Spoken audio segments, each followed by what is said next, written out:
Nanginginig si Kyrie Irving habang humihingi ng tulong sa medical staff ng Dallas Mavericks, pero nakakabilib na nakakadurog ng puso ang ginawa ni Kyrie na pinalakpakan ng crowd. Dito na nangyari ang masamang balita kay Kyrie Irving dahil sa pagkaka-injured niya tapos niyang ma-hyperextend ang kaniyang knee sa pag-drive laban kay Jonas Valanciunas na kaapak sa paa na naging dahilan ng pagkaka-outbalance ni Uncle Drew. Nanginginig siya mga idol na tinatawag ang medical staff ng Dallas.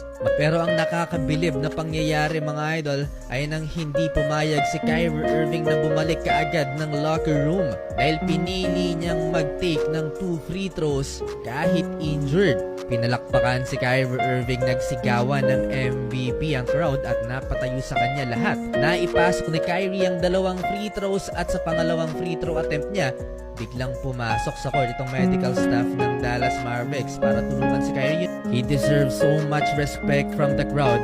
Maging si Mark Cuban, todo palakpak kay Kyrie Irving. Parang si Kobe Bryant lang nung nag-take pa ng 2 free throws kahit